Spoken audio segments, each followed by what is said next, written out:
नमस्कार, हमारे YouTube channel में आपका स्वागत है। कक्षा 10 बोर्ड परीक्षा 2023 अति महत्वपूर्ण बहुविकल्पीय प्रश्न सामाजिक विज्ञान के पाठ अर्थशास्त्र से महत्वपूर्ण प्रश्नों को निकाल करके लाया गया है। आइए शुरू करते हैं। क्वेश्चन नंबर 1, विकास का महत्वपूर्ण घटक है।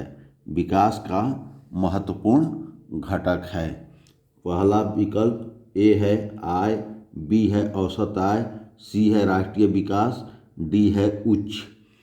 तो इस प्रश्न का सही विकल्प ए सही है, आय।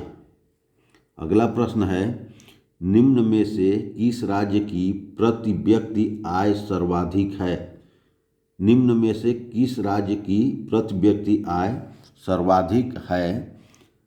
ए हरियाणा, बी बिहार, सी राजस्थान, डी मेघालय। इस प्रश्न का सही उत्तर विकल्प ए हरियाणा सही है। अगला प्रश्न, निम्नलिखित पड़ोसी देशों में से मानव विकास के लिहाज से किस देश की स्थिति भारत से बेहतर है। ये तीसरा प्रश्न कर रहा है, निम्नलिखित पड़ोसी देशों में से मानव विकास के लिहाज से किस देश की स्थिति भारत से बेहतर है। ये पहले की स्थिति पूछ रहा है, वर्तमान की स्थिति नहीं है। ए बांग्लादेश, बी श्रीलंका, सी नेपाल, डी पाकिस्तान। इस प्रश्न का सही उत्तर विकल्प बी श्रीलंका है। अगला प्रश्न है, औसत आय को कहा जाता है। औसत आय को कहा जाता है। औसत आय को कहा जाता है ए राष्ट्रीय आय, बी सकल राष्ट्रीय आय, सी प्रति व्यक्ति आय, डी सकल राष्ट्रीय आय। सकल राष्ट्रीय आय डी विकल्प है सकल राष्ट्रीय आय। तो इसका सही उत्तर है विकल्प सी प्रति व्यक्ति आय। अगला प्रश्न है, किसी देश का विकास निम्नलिखित में से किस आधार पर निर्धारित किया जा सकता है। किसी देश का विकास निम्नलिखित में से किस आधार पर निर्धारित किया जा सकता है। ए प्रति व्यक्ति आय, बी साक्षरता, सी स्वास्थ्य, डी ये सभी। तो इस प्रश्न का सही उत्तर विकल्प डी ये सभी सही है। विश्व विकास रिपोर्ट जारी करता है। विश्व विकास रिपोर्ट जारी करता है ए संयुक्त राष्ट्र संघ द्वारा, बी विश्व बैंक के द्वारा, सी विश्व स्वास्थ्य संगठन द्वारा, डी उपर्युक्त सभी। तो विश्व विकास रिपोर्ट विश्व बैंक के द्वारा विकल्प बी सही है। विश्व बैंक के द्वारा विश्व रिपोर्ट जारी की जाती है। अगला प्रश्न है, विश्व स्वास्थ्य संगठन विश्व बैंक का मुख्यालय कहाँ है। विश्व बैंक का मुख्यालय कहाँ पर है। A Geneva, b Washington, c New York, d Paris. इस प्रश्न का सही उत्तर विकल्प बी वाशिंगटन है। अगला प्रश्न है, प्रतिवर्ष मानव विकास रिपोर्ट जारी की जाती है। प्रतिवर्ष मानव विकास रिपोर्ट जारी की जाती है। ए यूएनडीपी।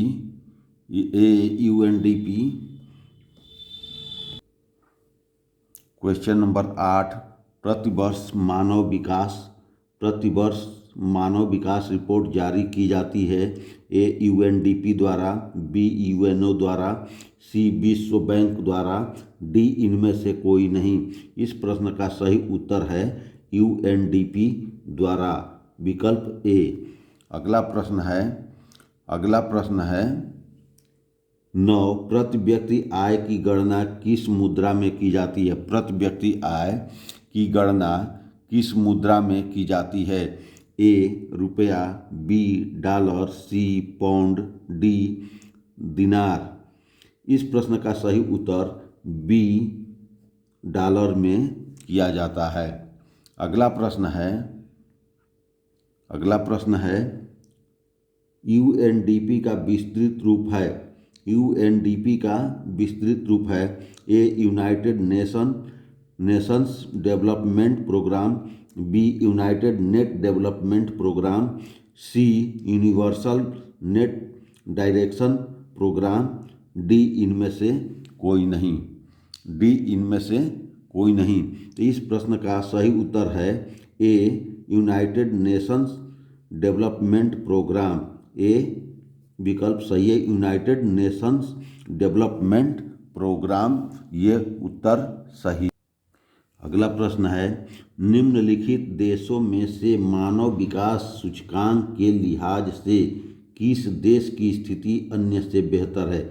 यानी 4 विकल्प दिया गया, चारों में से किसका बेहतर स्थिति है, मानव विकास सूचकांक किसका बेहतर है। विकल्प दिया है ए नेपाल, बी बांग्लादेश, सी पाकिस्तान, डी म्यांमार। तो इन सभी में म्यांमार की स्थिति अच्छी है।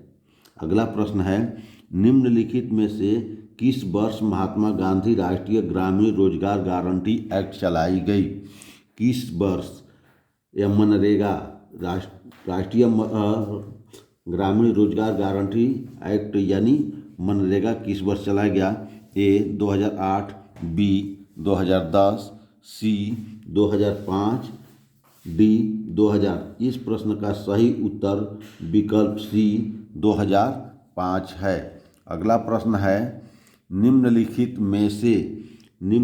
में से उत्पादन का साधन है। उत्पादन का साधन क्या है। ए पूंजी, बी लाभ, सी सेवाएं, डी कर। तो इस प्रश्न का सही उत्तर विकल्प ए पूंजी सही है। अगला प्रश्न है, एक वस्तु का अधिकांशतः प्राकृतिक प्रक्रिया से उत्पन्न कहा जाता है। उत्पादन। एक वस्तु का अधिकांशतः प्राकृतिक प्रक्रिया से उत्पादन कहा जाता है। ए प्राथमिक क्षेत्रक, बी द्वितीय क्षेत्रक, सी तृतीय क्षेत्रक, डी सूचना प्रौद्योगिकी। इस प्रश्न का सही उत्तर विकल्प ए प्राथमिक क्षेत्रक कहलाता है। अगला प्रश्न है, अर्थव्यवस्था के सार्वजनिक तथा निजी क्षेत्रक निम्नलिखित में से किस आधार पर विभाजित किए गए हैं। अर्थव्यवस्था के सार्वजनिक तथा निजी यानी प्राइवेट और पब्लिक सेक्टर को निम्नलिखित में से किस आधार पर विभाजित किया गया है।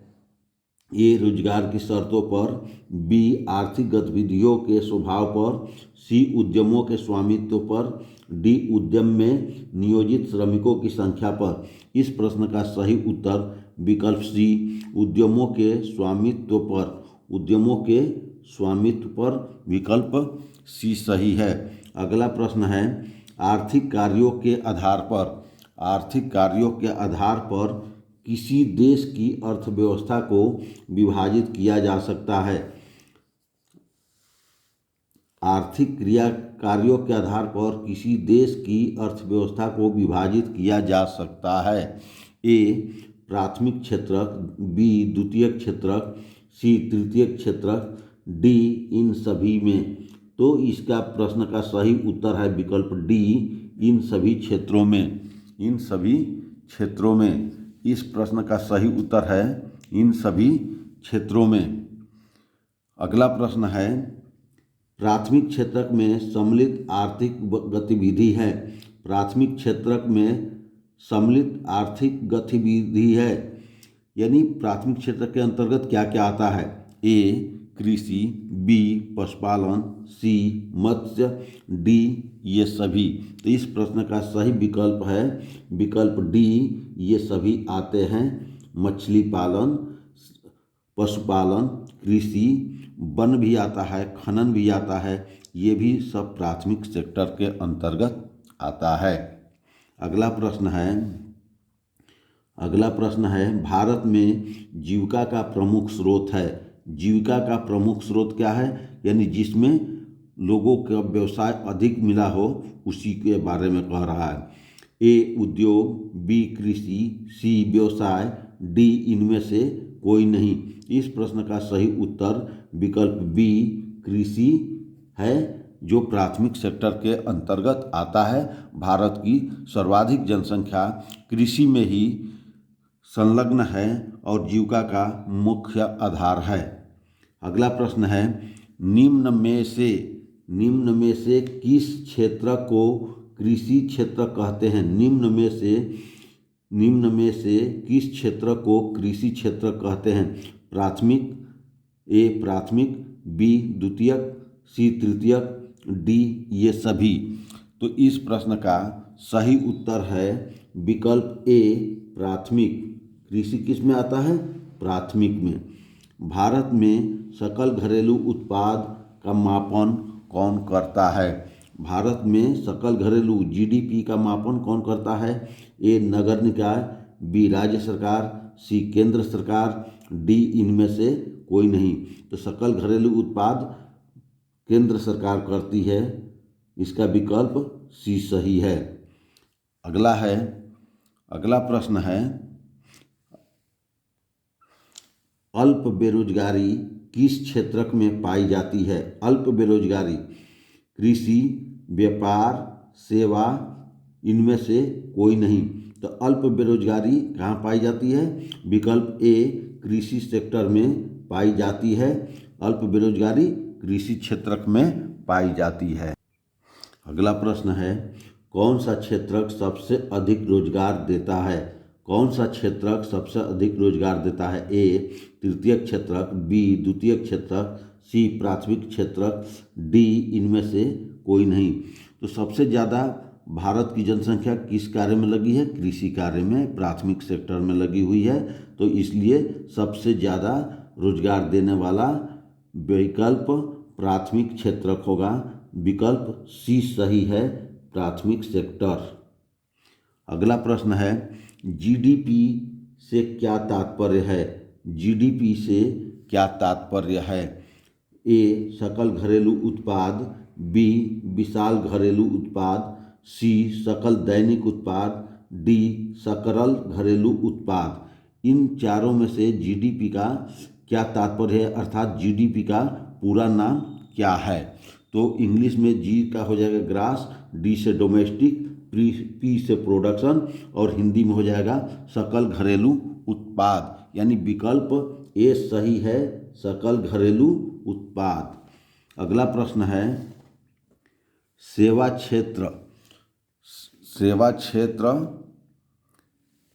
क्षेत्र निम्नलिखित में से किस क्षेत्र में सम्मिलित किया जाता है? सेवा क्षेत्र यानी 3 क्षेत्रों में बांटा गया, प्राथमिक, द्वितीयक और तृतीयक क्षेत्र में। तो सेवा क्षेत्र के बारे में पूछ रहा है कि सेवा क्षेत्र किस में आता है? ए प्राथमिक क्षेत्र, बी द्वितीयक क्षेत्र, सी तृतीयक क्षेत्र, डी इनमें से कोई नहीं। इस प्रश्न का उत्तर है सेवा क्षेत्र तृतीयक क्षेत्र के अंतर्गत आता है। सेवा क्षेत्र किसके? विकल्प सी तृतीयक क्षेत्र में आता है। प्राथमिक में कृषि, वन और पशुपालन, खनन आता है। द्वितीय क्षेत्र में विनिर्माण उद्योग आता है। तृतीय क्षेत्र में सेवा क्षेत्र से संबंधित सेवाएं जुड़ी है। अगला प्रश्न है, सबसे अधिक शिशु मृत्यु दर वाले 2 राज्य हैं। सबसे अधिक शिशु मृत्यु दर वाले 2 राज्य हैं। ए बिहार और गोवा, बी तेलंगाना और पश्चिम बंगाल, सी सिक्किम और असम, डी उड़ीसा और मध्य प्रदेश। इस प्रश्न का सही उत्तर डी है, उड़ीसा और मध्य प्रदेश। उड़ीसा और मध्य प्रदेश, विकल्प डी सही है। अगला प्रश्न है, सर्वप्रथम विश्व व्यापार संगठन WTO किसके द्वारा शुरू हुआ? सर्वप्रथम WTO यानी वर्ल्ड ट्रेड ऑर्गेनाइजेशन किसके द्वारा शुरू किया गया? ए विकसित देश, बी विकासशील देश, सी अल्प विकसित देश, डी निर्धन देश। इस प्रश्न का उत्तर ए सही है, विकसित देश के द्वारा WTO की शुरुआत किया गया था। अगला प्रश्न है, निम्नलिखित में से किस वस्तु का निर्यातक भारत नहीं है? किस वस्तु का निर्यातक भारत नहीं है? ए काफ़ी, बी उर्वरक, सी तंबाकू, डी चाय। इस प्रश्न का उत्तर बी सही है। उर्वरक का निर्यात नहीं करता है, उर्वरक का भारत आयात करता है। अगला प्रश्न है, विदेशी व्यापार किनके मध्य होता है? विदेशी व्यापार किनके मध्य होता है? ए दो देशों के मध्य, बी दो प्रदेशों के मध्य, सी दो नगरों के मध्य, डी दो गांवों के मध्य। इस प्रश्न का उत्तर होगा विदेशी व्यापार, यानी देश से बाहर जो व्यापार होगा, यानी एक देश का दूसरे देशों के साथ जो व्यापार होगा विदेशी व्यापार होगा। यानी अर्थात विकल्प ये सही है, दो देशों के मध्य होने वाले व्यापार को विदेशी व्यापार कहा जाता है। अगला प्रश्न है, कपास एक डॉट डॉट उत्पाद है। कपास एक डॉट डॉट उत्पाद है। ए प्राकृतिक, बी विनिर्मित, सी स्वतंत्र, डी इनमें से कोई नहीं। तो कपास क्या है? एक प्राकृतिक उत्पाद है। ये विकल्प ए सही है, प्राकृतिक उत्पाद। अगला प्रश्न है, विश्व व्यापार संगठन की स्थापना कब हुई? विश्व व्यापार संगठन की स्थापना कब हुई? यानी WTO की स्थापना कब हुई? 1 जनवरी 1993, 1 जनवरी 1995, 1 जनवरी 1990, 1 जनवरी 1985। इस प्रश्न का सही उत्तर विकल्प बी 1 जनवरी 1995 में हुआ था। अगला प्रश्न है, विश्व व्यापार संगठन की स्थापना कहाँ हुई? विश्व व्यापार संगठन की स्थापना कहाँ हुई? A New York, b Washington, c Geneva, d Austria. इस प्रश्न का सही उत्तर विकल्प सी जेनेवा में हुआ था। विश्व व्यापार संगठन की स्थापना कहाँ हुई? तो जेनेवा में हुआ था। अगला प्रश्न है, देशों के तीव्र एकीकरण की प्रक्रिया कहलाती है। एकीकरण की प्रक्रिया, तीव्र एकीकरण की। ए उदारीकरण, बी वैश्वीकरण, सी शहरीकरण, डी निजीकरण। तो तीव्र एकीकरण कब होगा? जब वैश्वीकरण होगा, यानी विकल्प बी सही है, विकल्प बी वैश्वीकरण। अगला प्रश्न है, बहुराष्ट्रीय कंपनियों द्वारा किए गए निवेश को कहते हैं। बहुराष्ट्रीय कंपनियों द्वारा किए गए निवेश को कहते हैं। ए उत्पादन, बी वितरण, सी विदेशी निवेश, डी व्यय। यानी विदेशी कंपनियां, बहुराष्ट्रीय कंपनियां क्या करती है? एक दूसरे देश में अब निवेश करती है। इसका विकल्प सी सही है, विदेशी निवेश। विदेशी निवेश करते हैं बहुराष्ट्रीय कंपनियां, क्या करती है? विदेशी निवेश करती हैं। अगला प्रश्न है, विश्व के देशों में बहुराष्ट्रीय कंपनियों द्वारा निवेश का सबसे अधिक सामान्य मार्ग है। विश्व के देशों में बहुराष्ट्रीय कंपनियों द्वारा निवेश का सबसे अधिक सामान्य मार्ग है। ए नए कारखानों की स्थापना, बी स्थानीय कंपनियों को खरीद लेना, सी स्थानीय कंपनियों से साझेदारी करना, और डी उपर्युक्त में से कोई नहीं। तो क्या करती है बहुराष्ट्रीय कंपनियां अपने निवेश बढ़ाने के लिए? सामान्य मार्ग क्या है?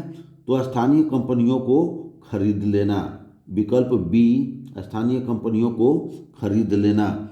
अगला प्रश्न है, वैश्वीकरण ने जीवन स्तर के सुधार में सहायता पहुंचाई है। वैश्वीकरण ने जीवन स्तर के सुधार में सहायता पहुंचाई है। इसका जो है कि विकल्प ए है, सभी लोगों के, विकसित देशों के लोगों के, सी विकासशील देशों के श्रमिकों के, डी उपर्युक्त में से कोई नहीं। तो इस प्रश्न का वैश्वीकरण ने जीवन स्तर में किसके सुधार किया? विकसित देशों के लोगों के लिए। विकल्प बी सही है, विकसित देश के लोगों के लिए। अगला प्रश्न है, विश्व व्यापार संगठन का मुख्यालय कहाँ है? विश्व व्यापार संगठन का मुख्यालय कहाँ है? A New York, b Paris, c Geneva, d Ottawa. इस प्रश्न का सही उत्तर है, विश्व व्यापार संगठन का मुख्यालय जेनेवा स्विट्जरलैंड में है। विकल्प सी सही है, जेनेवा में है। अगला प्रश्न है, निम्नलिखित में से भारत प्रमुख रूप से आयात करता है। आयात करना मतलब मंगाना दूसरे देशों से, और निर्यात मतलब अपने देशों से भेजना। ये आयात और निर्यात का है। तो भारत के आयात के बारे में पूछ रहा है कि किसका आयात करता है। ए चाय, बी खाद्यान्न, सी जूट का सामान, डी कच्चा पेट्रोलियम। तो भारत क्या आयात करता है? तो कच्चा पेट्रोलियम। विकल्प डी सही है, कच्चा पेट्रोलियम। अगला प्रश्न है, उपभोक्ता संरक्षण अधिनियम कब पारित हुआ? भारत में उपभोक्ता संरक्षण अधिनियम कब पारित हुआ? ए 1982, बी 1984, सी 1985, डी 1986। इस प्रश्न में 4 विकल्प दिए गए हैं। यह विकल्प डी सही है, 1986। 1986 में भारत में उपभोक्ता संरक्षण अधिनियम पारित किया गया, 1986 में। अगला है, राष्ट्रीय उपभोक्ता दिवस कब मनाया जाता है? राष्ट्रीय उपभोक्ता दिवस कब मनाया जाता है? ए 24 दिसंबर, बी 24 अक्टूबर, सी 24 नवंबर, डी 24 सितंबर। इस प्रश्न का सही उत्तर ए सही है, 24 दिसंबर। 24 दिसंबर। अगला प्रश्न है, भारत में उपभोक्ता आंदोलन किस रूप में हुआ? उपभोक्ता आंदोलन, कोई भी आंदोलन होता है तो उसका मुख्य रूप क्या होता है?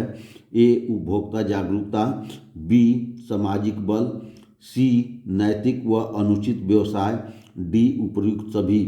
तो उपभोक्ता आंदोलन उपभोक्ताओं के जागरूकता के लिए ये आंदोलन शुरू किया गया था और इसी को आगे बढ़ाया गया। तो इस प्रश्न का सही उत्तर ए सही है, उपभोक्ता जागरूकता। उपभोक्ता जागरूकता। अगला प्रश्न है, उपभोक्ता अधिकारों में सम्मिलित है।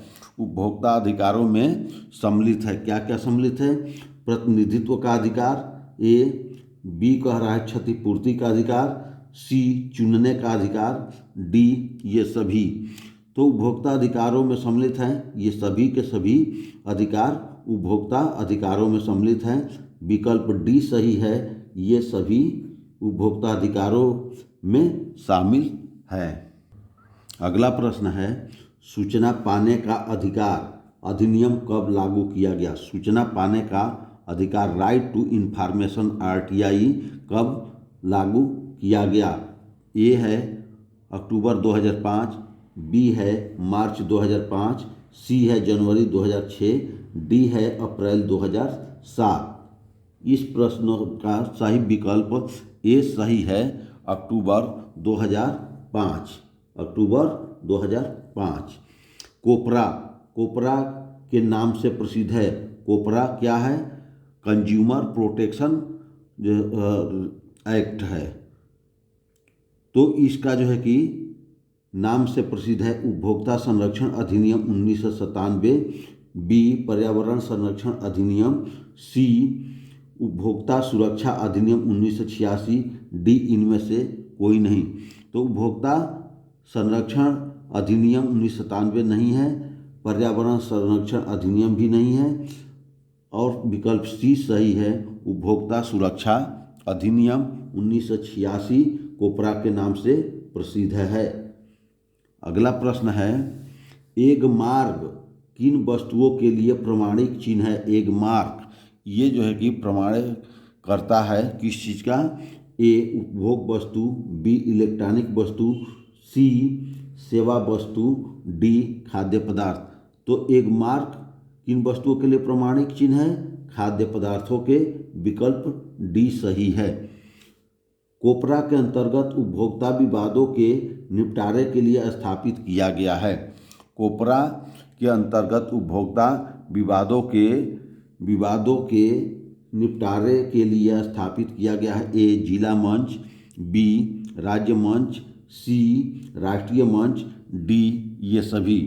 तो कोपरा के अंतर्गत उपभोक्ता के लिए ये सभी के सभी मंच स्थापित किए गए हैं, अर्थात विकल्प डी ये सभी सही है। विकल्प डी सही है। धन्यवाद।